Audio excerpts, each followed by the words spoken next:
Hello and welcome to the SCI video series to support the Accounting Foundations course. My name is Eric Andrews, and in this video we're going to be looking at the basics of T accounts. Let's start with a refresher from the last video on the accounting equation itself. If you remember, assets, or things that are of value to the company, are on the left side of the equation. Liabilities, or the debts that we owe or money that we're going to pay in the future, along with owner's equity, which shows the financial interest of the owner, are on the other side of the equation. What we're going to do today is take a look at how these accounts, individual accounts within each of those categories, is set up by using what's called a T account. A T account is simply a way of looking at an account that will give us additional information when we start to look at the business transactions in relation to one another. Basically, you draw a T, and you have a left side and a right side. The left side is what we in accounting call the debit side. The right side we call the credit side.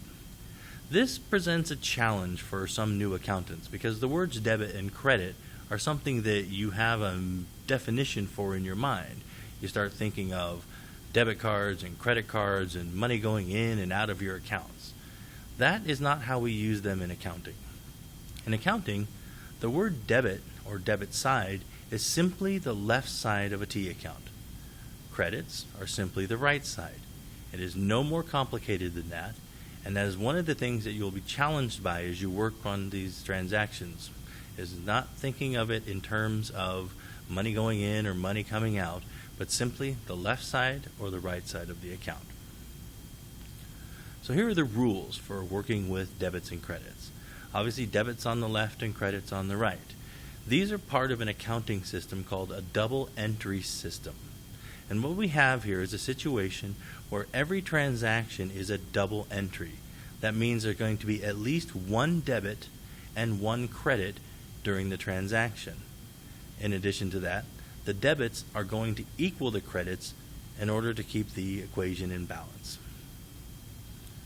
So let's look at some of our basic account categories and how the T accounts are set up.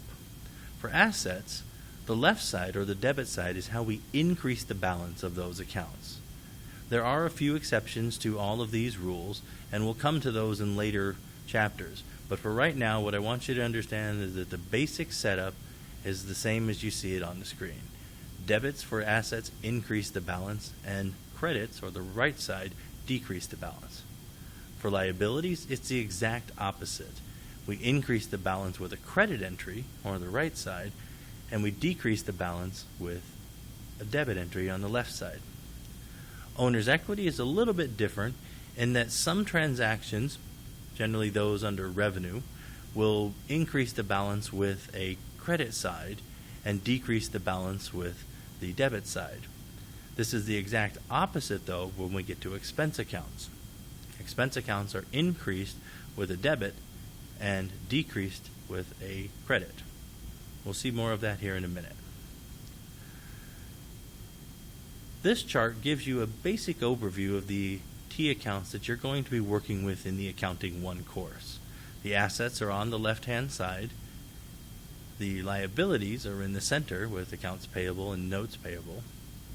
And the owner's equity accounts are on the right, and you'll see that the owner's capital account and the fees income, which is our revenue account, are set up the way you would expect them to be in the owner's equity side, where credits increase the balance. That's because those two accounts are how we bring money into the company.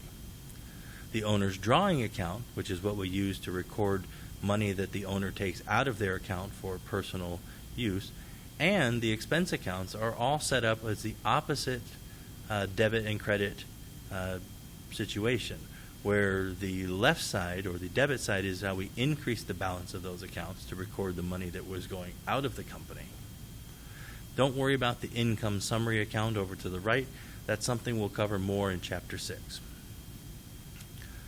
Whenever we're doing a transaction, what we basically have to do is ask ourselves 8 questions.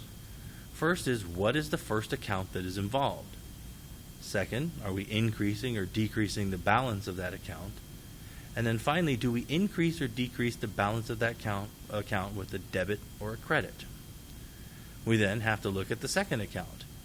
Are we increasing or decreasing the balance of that account? This information is going to come from the business transaction that we're analyzing. Finally, do we increase or decrease that balance with a debit or a credit? Once we know the accounts involved and how we're going to be entering that information, we have to answer, do debits equal credits? And finally, is the equation itself still in balance? So let's look at some of these through the eyes of the Carolyn Wells consulting business that we used in the prior exercise. So in this case, Carolyn Wells withdrew $100,000 from her personal savings and deposited it into the new business checking account for Carolyn Wells Consulting. In this case, the left side of the asset account is going to be increased because debits are how we increase the balance of an asset account. At the same time, the capital account, which is part of the owner's equity accounts, is going to be increased with a credit because we're bringing money into the company. As we can see, debits equal credits, and the equation is in balance. Next, we're going to look at a situation where Wells Consulting issued a check to purchase a computer and other equipment. In this case, we have two asset accounts, equipment and cash. We're going to increase the balance of the equipment account, and at the same time, we're going to decrease the balance of our asset account cash to reflect the payment. So debits equal credits, and since both transactions took place on the left side of the equation, it's still in balance. Next, we're going to purchase more equipment, but this time we're going to purchase that equipment using a liability account. So we increase the balance of our asset account with a debit entry of $6,000, and we're going to increase the balance of our liability by $6,000. Liabilities accounts, as you remember, increase the balance with a credit. Next, we're going to purchase supplies, and we're going to use $1,500 in cash. So we're trading one asset for another. We're going to increase the balance of one asset account, supplies, with a debit entry, and we're going to decrease the balance of an asset account, cash, with a credit entry.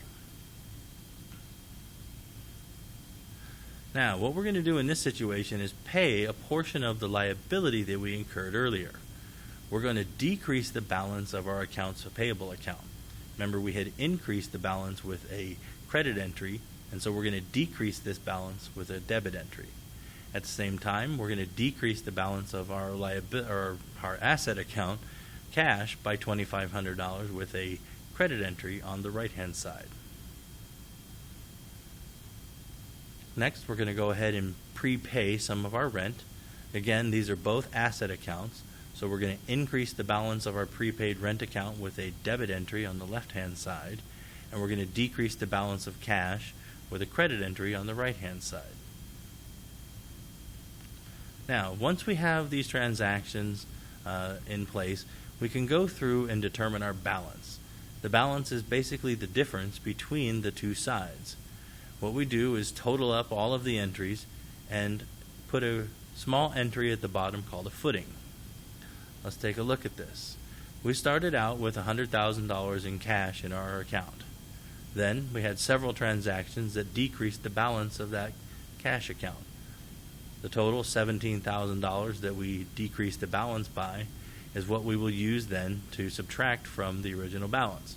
$100,000 minus $17,000 leaves us with a balance of $83,000.